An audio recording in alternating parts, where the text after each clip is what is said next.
Welcome back to Endurance Icons, where we sit down with the athletes that are building a legacy in the world of endurance sports.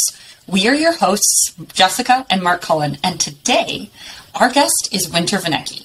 So Winter is an endurance icon to us because she began competing at the age of 5 years old. She was the Iron Kids national champion for 2010 and 2011. She achieved 2 world records before she turned 15 by running 7 marathons on 7 continents. She's been on the USA national ski team for 6 years, and she was the first winter to compete at the Winter Olympics in Beijing. Now, I'm almost running out of breath, but she did just release a new book, which we're going to get into today. So welcome, Winter. Holy smokes, what an incredible amount of accomplishments. And I have to say, she's only in her early 20s.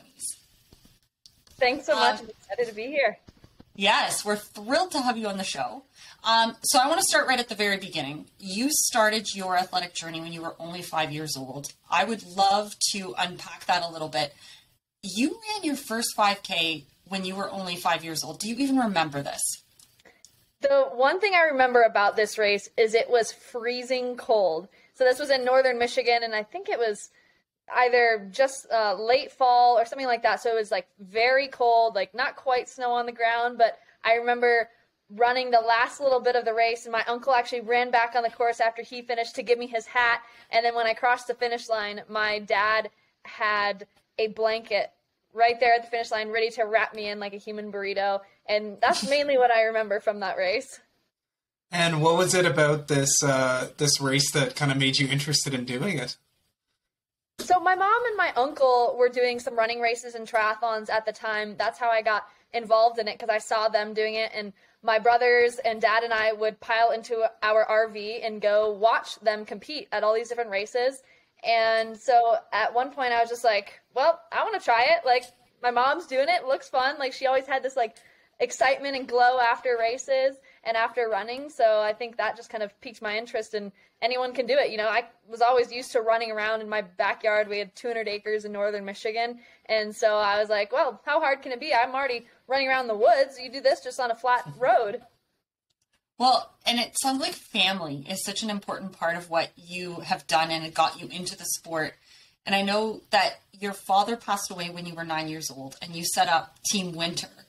I'd love to hear a little bit about what that meant for you and the process of setting up that foundation, and maybe a little bit about what the foundation does.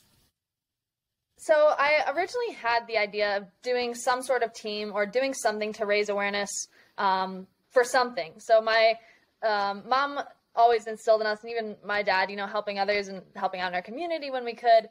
And I remember one time when I was down in Florida for my first 10K race, that there was all these other athletes who were raising money for a platform. And so you could choose whichever platform you wanted.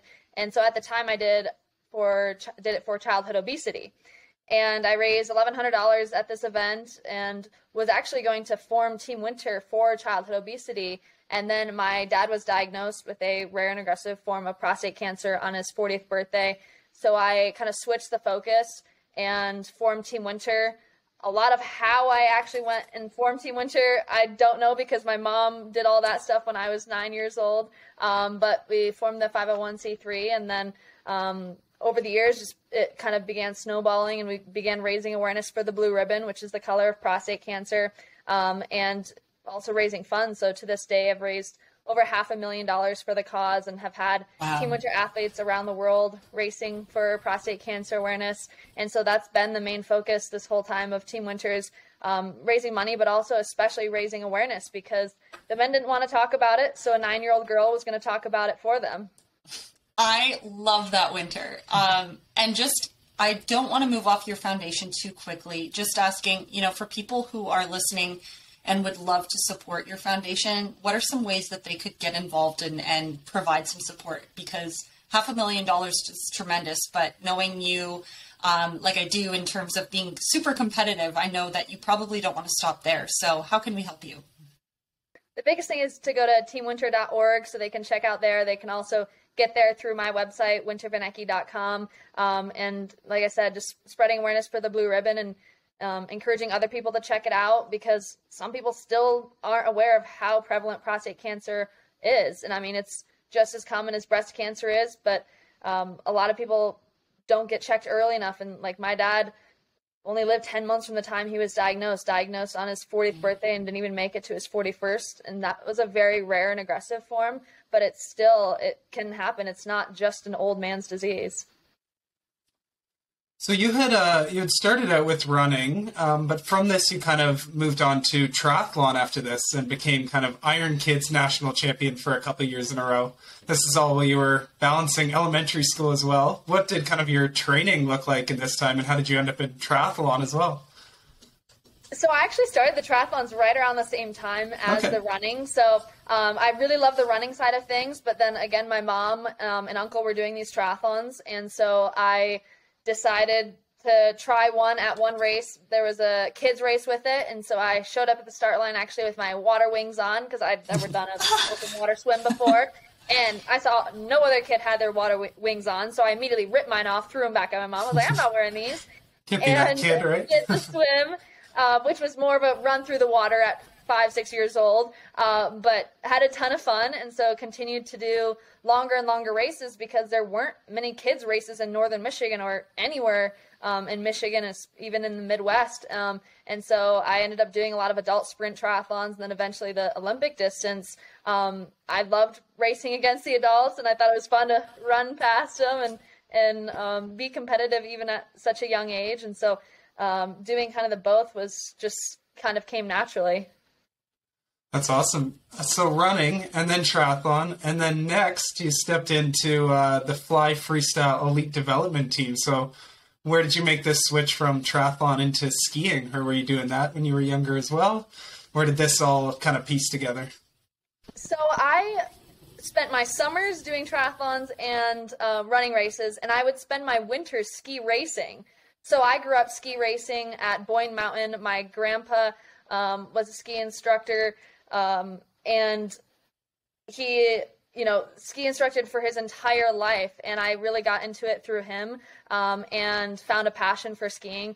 And so I ski raced up until I was about 12, 13 years old. So I actually ski raced in Michigan, and then we moved to Oregon just after my dad passed away. And at that time I was still ski racing for MBSEF, at Mount Bachelor in Oregon.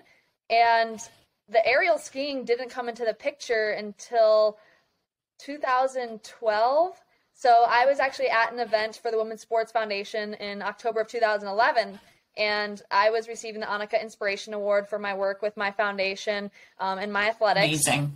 And at this event, they played a little video of me on stage, and so I was skiing and running and all this. And afterwards, Emily Cook, who was an Olympic aerial skier, came up to me and was like, "Hey, you're pretty tiny to be a ski racer. Why don't you come try my sport?" I was like, I don't even know what aerial skiing is. Like, sounds crazy. Like, I don't know how to flip. I had no acrobatic experience, but I loved messing around on our backyard trampoline and especially trying new things. And I figured, I knew how to ski, so at least I had one of the parts down. And so that next summer, I went out to where I am based out of now, Park City, Utah, and tried jumping into the pool, did my first backflips, and immediately fell in love with the feeling of flying through the air. So sold my downhill skis and moved out to Park City. I love this. I actually have a quick follow-up question on that piece. So often when you look at like gymnastics or dancing, it's in direct competition to a sport like running. Do you find that with the aerial skiing that running sort of flows into it and supports it instead of working against it? You would think that they wouldn't help each other at all, right? Because they seem so different. Like running is that endurance, cardiovascular sport, and aerial skiing lasts a couple seconds, and it's very explosive and intensive, but and you have to be able to withstand the forces of landing, but it's not endurance based at all or cardiovascular. But I actually found that they complemented each other quite well, because growing up doing the running and triathlons, it prepared my body for the impacts I would later endure in aerial skiing. And I think what it really helped is the mental side of things, because doing all those endurance races taught me a lot about grit and perseverance and continuing on and pushing on, even when you're in pain or you don't feel like taking that another step. And I think this translated well into having a long career in the sport of aerial skiing, because it's not all fun and games, even though we're not physically doing something that's very endurance based, we are doing reps after reps after reps and having to climb up metal stairs all summer long for every single jump, swimming to the edge of the pool and doing that over and over again for 2 hours straight. And so there are a lot of aspects of the running and endurance world that I think prepared me for skiing, for aerial skiing. So aerial skiing just blows my mind. I did watch the footage of you at the Beijing Olympics, but you talked a little bit about running preparing you for impact. Just wondering, when you first start this new sport, you've never done it before, how did you overcome the fear that I would imagine is, this aerial sport? And then did you have any significant falls or crashes as you're training throughout the first couple development years? So the first part of that fear, I don't think we ever a lot of people think oh, you must be fearless. You don't get scared. That is not the case at all. It is a scary sport, and it is very intense when you're standing on the top of that hill, especially if you're doing a new trick for the first time, or you're just starting out in the sport, or you're hitting a new jump, you're on a new site. There's a lot of different factors that play into it. But I think what's important is learning how to deal with that fear and still hop turning into that jump, even if you are scared. And so obviously one big part of overcoming those nerves and things like that, to be able to get yourself to go down the hill, is just the repetition and training, doing it over and over again, doing it with less speed, doing it with more speed, doing it in bad weather conditions. And then we do that into the pool hundreds and hundreds of times before we even try it on snow. And so that builds that confidence and you have that muscle memory. So all of those things are really important. And then also the mental side of things, learning to have that mental toolbox of that deep breathing, that visualization, that imagery, all of these different things, so that when you do start to feel that fear set in, you can have something to fall back on and think, I've done this 100 times in training. You have that perfect image of the jump in your head, and you take those deep breaths to just calm yourself and bring yourself back down. And so I think all of those things are really important. And then, fortunately, yes, I've had quite a few crashes. Two, unfortunately, ended in some pretty serious injuries. So back in 2017, I was training into the pool, and I was doing a new trick for the first time. And I landed in the pool just kind of in a weird position. It was kind of a fluke thing. It doesn't usually happen on water, but my fist was in front of my face. And when I hit the water, the impact of the water drove my fist through the right side of my face. And so it knocked me out, fractured the entire right side of my face. I had to get 2 titanium plates put in, but was able to start jumping again just 3 weeks later. So I'd overcome that, and this was actually right before the 2018 Winter Olympics. And so I was really gearing up to make that as my first Olympic team, and had come back from that injury, started jumping in on snow that year, and then at the Olympic qualifiers just weeks before the 2018 Winter Olympics, I tore my ACL in the Olympic qualifying competition, and so that put me out for that whole season, and 6 months of rehab was involved in that, 6+ months, but was able to get back stronger than ever, and then built my way up over the last 4 years until I made my first Olympic team for 2022. So we have so many questions about your skiing. I want to not move past this moment of your life that we were talking about where you're just discovering skiing. And so I want to you've won this incredible award for the work that you've done at your father's foundation. You're just discovering aerial skiing, but at the same time that you're doing all this training, you set not just 1, but 2 world records at the same time. You were the youngest person to run a marathon on 7 continents, and you did it with your mom, which I think is amazing. So you won the world record for a mother-daughter duo. So what made you decide to do this? You had so many other things on your plate. Where did this idea come from? So the last race my dad ever saw me finish was the first Olympic distance triathlon I ever did. And this was a race in Florida, in Disney World, actually. And I was only 9 years old. I finished the race, beating many of the adults. But it was a race many said, you're too young, you're never going to finish, wait till you're older. But I finished that race with my dad at the finish line, and he passed away just a couple months after that race. And ever since then, I was thinking, what could I do in his memory? And one day I was looking through a Guinness Book of World Records and came across the youngest person to run a marathon on all 7 continents. And I immediately told my mom, I want this record for Dad.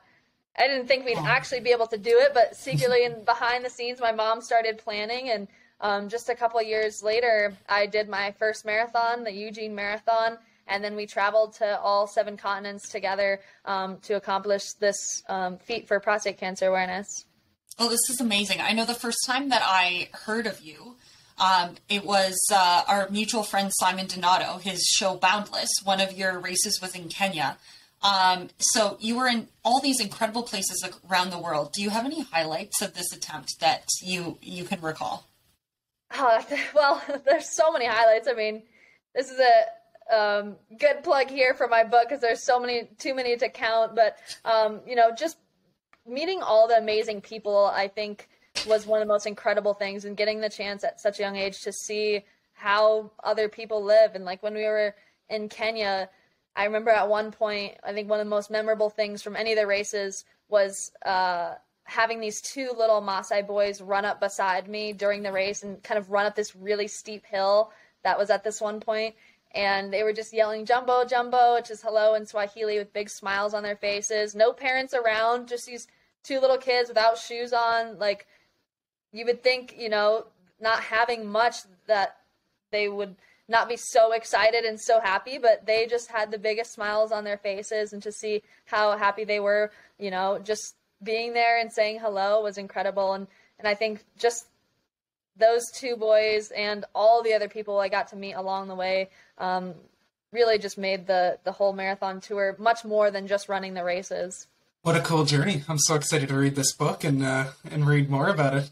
So let's jump back to that kind of this Olympic path, because I think this would be really cool to kind of give the full Olympic experience. And obviously you've had some ups and downs on the way over the last couple of years. So maybe start us off. In 2016, you were named to the kind of U.S. ski team. Is that kind of the first real glimpse you had of potentially going to the Olympics in 2018? Kind of walk us through from the start there. Absolutely. I think as soon as I started the sport of aerial skiing, that was kind of my first big goal, was to make the U.S. ski team. And I had dreamed about this before, but I always thought it was maybe going to be in downhill skiing because I had competed in that for so long. And so making the U.S. ski team in 2016 was incredible. And around that same time, I got to go to Junior Worlds and got a silver medal there for the first time. And so that was like my first international competition. And after that, I got to start traveling around on the World Cup tour. But that making of the U.S. ski team was kind of that first initial goal that was like a huge stepping stone on the way to the Olympics. So cool. What are some of the favorite places you've been able to race some of these World Cups over the last few years? Oh, favorite places. We go to some very interesting places. We're not going to usually all the cool places. Like, we don't go to France. Most of the time nowadays we don't go to Italy and stuff. We had the Junior Worlds in Italy, but our World Cup tour doesn't go there. And so we've been to places like Kazakhstan, Belarus, Russia, not Russia anymore, but China. And then one of the, I guess, kind of cooler places we've got to go in the last couple of years, we started going to Finland, which there's some cool aspects of that because they have reindeer. The Santa Claus village is just a couple hours away, and the Northern Lights we get to see, but it's also very dark and can be very cold. So that aspect of it's not fun, and that's where I actually just was for a month. And so you kind of have to bring your vitamin D and some extra lights because you only get a couple hours of sunlight a day. But I think one of the coolest places I've ever gotten to go for the skiing was probably more like the Italy, Switzerland, for those junior world competitions and Europa Cups. But we'll actually be going back to Switzerland this year. So we have a World Cup there on the docket for this season. Nice. And let's walk through this kind of 4-year cycle leading up to this most recent Olympics. Obviously, there's COVID in the middle there too. But what were some of the things in your training and mindset that you really needed to work on over those 4 years to get you to Beijing for this year? I think the biggest thing was just building that confidence as a jumper, because when I first made this U.S. ski team, I got to start going on the World Cup tour and start doing World Cups, but it's a very daunting place to be as kind of a newbie coming in. And, you know, you really have to find your place out on the hill and start to believe in yourself as a jumper. And I think over the years, starting to place higher and higher and getting my first top 10 actually after coming back from the knee injury in 2019, overall, the first 10 or top 10 overall after the season was a huge stepping stone. And then continuing to build on that over the next 3 years. 2021 was a big season for me, headed into the Olympics, because I got my first World Cup win and my first podiums back to back to back. So like 3 weeks in a row, I won an event in Moscow, Russia, and then we went to Belarus. I got a third. Then we came back to Deer Valley here in the U.S. and I got a second place silver medal. And so that was a huge season for me, headed into the Olympics. And those results actually really went into helping me qualify so that I was able to get one of the first 2 spots for the aerials women for the Olympic team. Nice. Yeah, I was going to ask, is it a specific event that you qualify at, or is it just like a accumulation of kind of points and results that they decide the team on? There's 2 different kind of criterias for spots. So the first 2 spots went to female aerial skiers based on a base points list. And so this was over kind of like a 1.5 to 2 year period of results. And so you had to consistently be performing well. And then there were some Olympic qualifying competitions as well that directly would qualify you if you got like a podium. So like Deer Valley, that year I got second place, also was an Olympic qualifier. Awesome. And let's hear about the actual Olympic experience itself, like both the competition and kind of the whole vibe of the Olympics. What was it like? It was interesting for sure, because with COVID, it was very restricted. It was actually, you know, it was interesting because you have all this expectations of what the Olympics is going to be like. And with COVID, it really changed that. I mean, I couldn't have any family or friends attend. So in that way, it was pretty isolating. And even before the Olympics, I couldn't see my family the month leading up to leaving because we were under such strict quarantine. Because even if we felt fine and like didn't get that sick, if we got COVID, a positive test basically would take us out of going to the Olympics.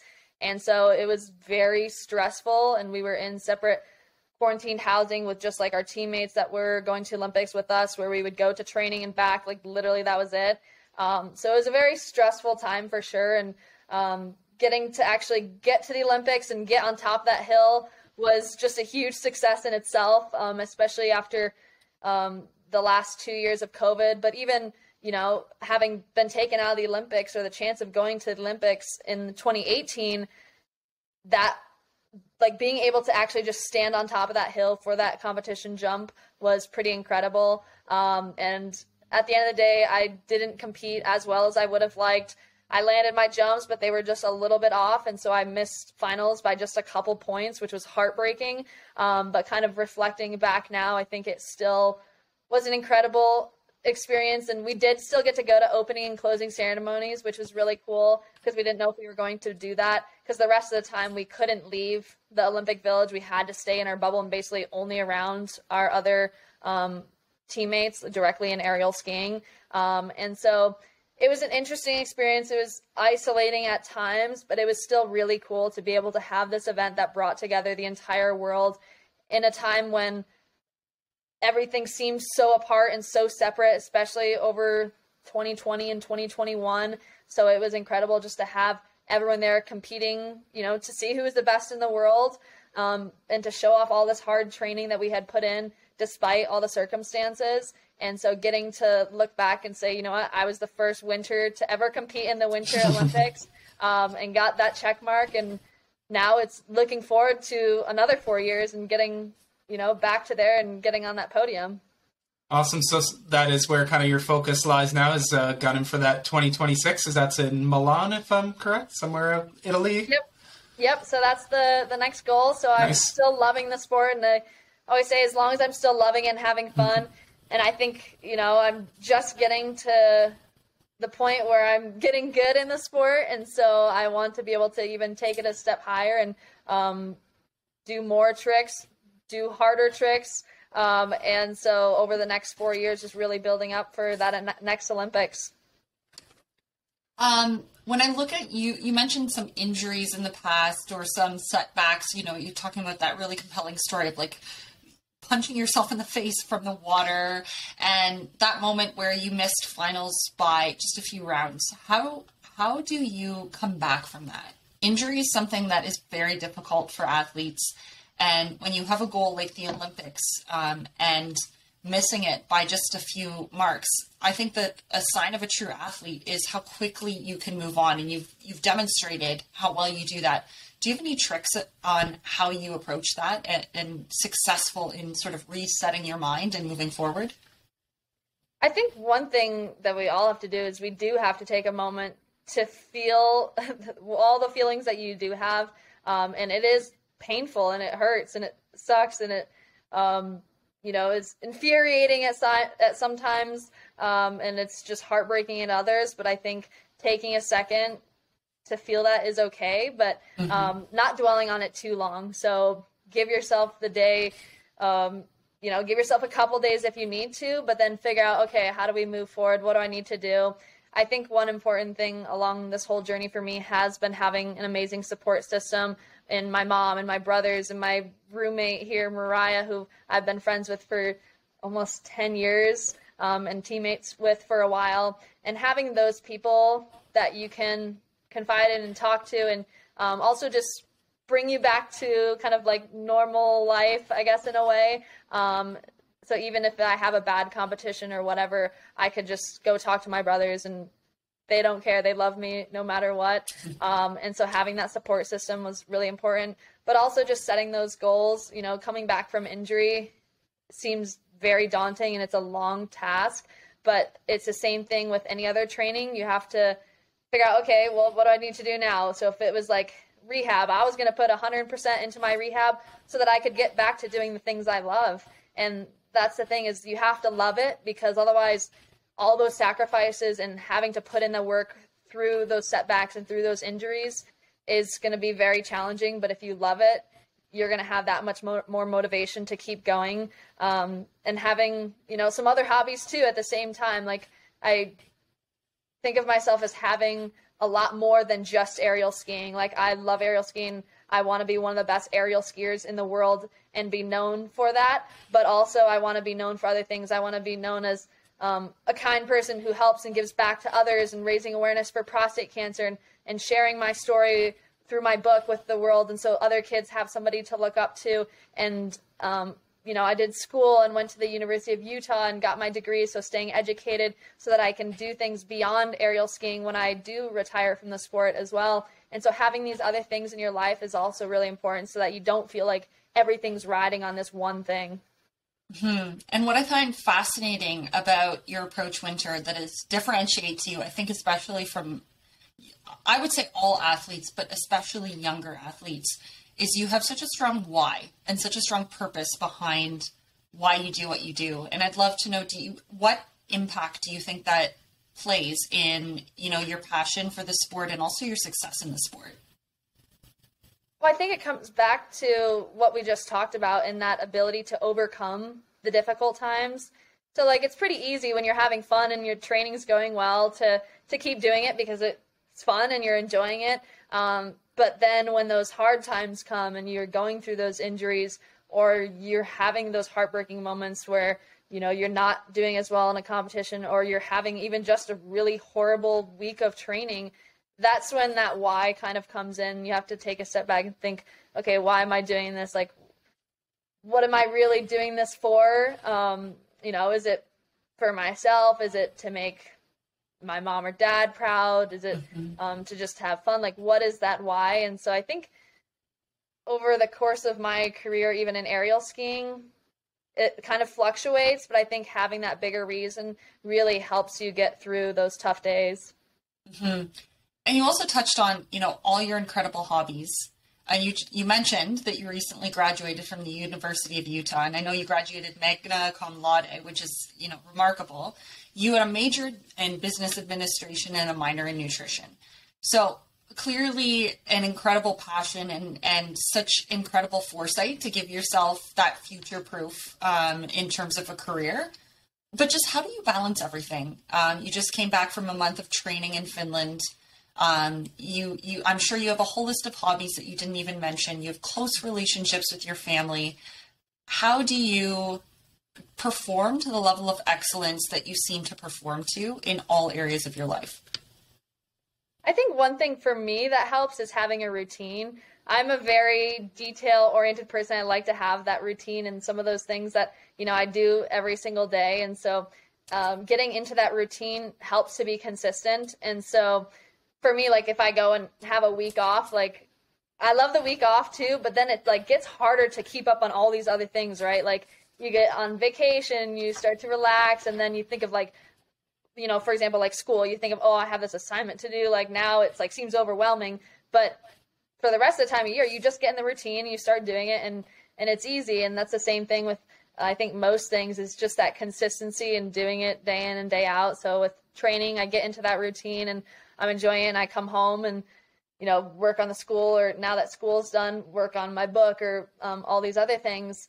And so having that routine has been really important for me. And also just, I think just sometimes just doing things you don't want to do. Like sometimes I'll even be going through my emails or whatever, and you'll see something that you're like, I'll come back to it. You're probably not going to come back. Just do it right then. Just get it done with. It's like, if you have a couple school assignments, like you can sit there and write out all the stuff you have to do, but eventually you're just going to have to do it. And so I think that's the thing is you just got to get up, you just got to get to the gym, you just got to start writing that assignment, whatever it is. But having that routine and having that consistency helps a ton. So if you're a routine person, you clearly have one that's clearly defined. Can you walk us through like an average day in your life? So let's see. I mean, for like example, this summer, so I didn't have school luckily, and was done with that. But with training and with it being such an important year last year, that was like kind of the focus. And even then this summer, we are coming off the Olympics. So, you would think it's not as important of a year, but we still have World Cups, we still have World Championships to build up to. And so I was actually working on a new trick this summer and hitting a new jump. So I was doing triples and was one of the handful of American girls who've ever done triples on water ramps. And so that was a big goal and a big stepping stone for me to be able to move on to that, to look forward to maybe doing that in the next Olympics. And so that routine and getting that consistency was really important this summer. So for example, one day I would have to be up probably, I think like, I was going to have like 6:30 for like 7:30 warm-ups. We'd go up to the water ramps. I'd have warm-ups for 30, 40 minutes. Then we'd get suited up, water ramp for about 2 hours, hour and a half, 2 hours. And then some days we would have a second water ramping session after lunch. Other days we would then go to our Center of Excellence, which is kind of like our facility where we have a lot of other resources and trampolines and workout facilities and stuff. And so I would have like 30, 45 minutes of working on trampoline and bungee system. So we have this bungee where we basically are harnessed in, and it allows us to do triples and doubles in the bungee and on trampoline, so that we can do even more repetitions and learn new tricks a bit safer before we have to do them on the jumps into the pool. And so we would do that and then have a workout. Most of the time wouldn't get home till 4 or 5 p.m. And then this past summer I was working on my book, so then would spend a couple hours in the evening working on that after I got some food in me, and then go to bed and start all over again. So you've talked about your book quite a bit, and I want to make sure that we give that the time that it deserves. What made you decide to write your book now? So I always wanted to write this book for a while, and actually first had this idea back when I was running the marathons and really wanted to share my story and journey with that. And I actually was going to go through like a traditional publisher and stuff, but all of them said the same thing. They're like, oh, well, we want to wait till you are an Olympian. Like, wait till you get to Olympics, then we'll like write this book. And eventually I was like, well, I don't want to wait any longer. Like, I think this is the story could impact somebody, and even if it impacts just one person, then I still want to write it. And to have my journey documented, even for family and friends and myself, for when I get older, I thought was really important. And so I started to write this book over like a year and a half ago. So before I even found out I was going to Olympics or anything like that, and then self-published and ended up going to the Olympics. So I was able to include that in kind of the last section of my book. But I think the biggest reason for writing this book, like I said, was just being able to share my story, and not just the highlights, not just all the good, but also a lot of the difficult things and a lot of the challenges and setbacks that I've had to overcome, in the hope that sharing my story would, empower today's youth to be able to chase after their dreams and to be able to have the tools that they need to be able to do basically whatever they want to do in their life, whether that's Olympic skiing, running, art, whatever it is. And what did you learn in the process of writing this book? It's a lot of work.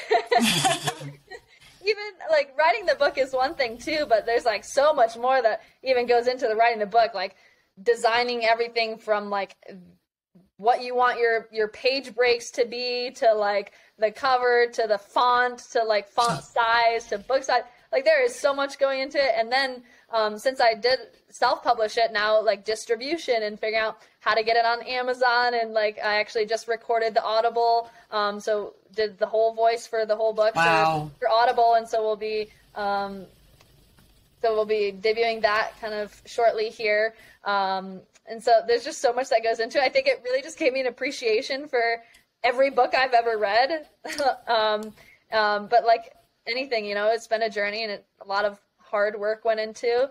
And it's just, I think it was really cool. And like I said, I just hope that I can even impact just one person. So cool. We are so excited to read it. Congratulations on this.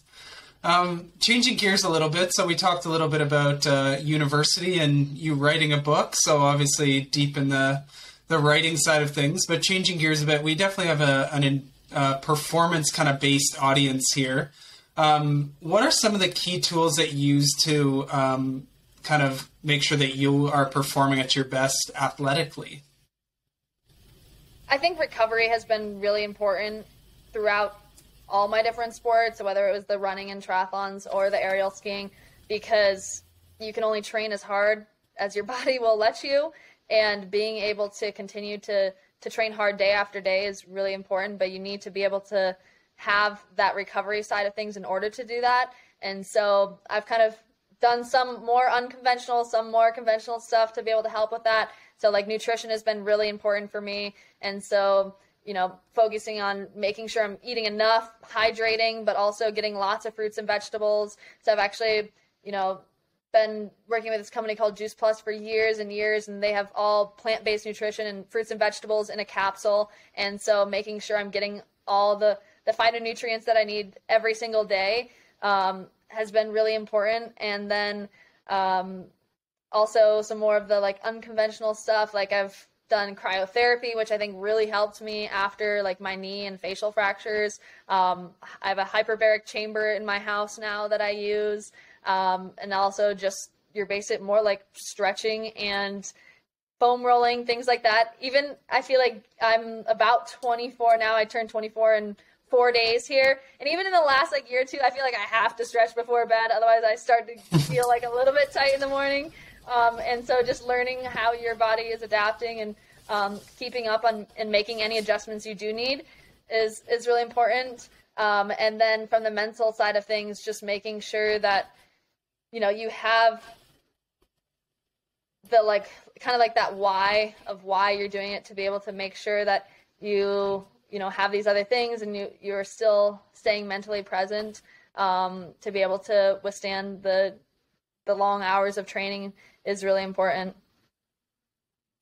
There's something about you being almost 24 and needing to stretch before bed that is just like, makes me feel a little bit better, but oh girl, just wait, give it like a decade. That's why I'm doing the stretching now, so hopefully you can keep up with it. No, that's amazing. So we always love to ask this question. So you are our endurance icon. Who's your endurance icon? I think over the years, I've had so many influences from so many people that I don't know if there's honestly one person. I think some people in the triathlon world that really inspired me were like Craig Alexander and Miranda Carfrae, who both were Ironman world champions, and I was fortunate enough to get to know some of them through the different triathlons and getting to go to Ironman World Championships in Hawaii for several years. And I actually talked with them, and they're like, when they found out and we were talking about aerial skiing and the chance to go do that, they're like, go do that. Like, as a skill specific sport, like, the most of the time the age for aerial skiing is till you're like late 20s. And they're like, you can go do that and you can come back to running and triathlons and still do a whole career in that after if you want. And they were just two really positive people in my life that I think were a big inspiration, and they were just down-to-earth people and so kind. And so I think, having those influences of seeing you can be really great, but also be just a really great, friendly, amazing person too. That's amazing. And I would definitely underscore what they said. We had Natasha Wodak, who is, around 40 years old, and she just set the Canadian Marathon record. So with endurance sports, I think that the sky's the limit for you, Winter. But thank you so much for coming on the podcast. It was such a privilege to be able to talk to you. For anyone who wants to learn a little bit more about Winter, and there's a whole lot more that you can uncover, please check out her new book, Winter's Rise. Where can people find that book, and where can they find you online, Winter? So you can check out the book at wintersrise.com, and you can also follow my journey more on Instagram, just at Winter Vinecki, and then everything also can be found through my personal website, wintervinecki.com. Wonderful. Well, thank you again, Winter. It was a pleasure to have you on the show. Thanks so much. Wow. How great was that? I always learned so much from these endurance icons. If you enjoyed the podcast as well, please consider liking us across social media, subscribing to us on YouTube, or giving us a 5-star rating on wherever you listen to your podcasts. We appreciate you and your support so much. We wish you happy training, and we'll see you back next week.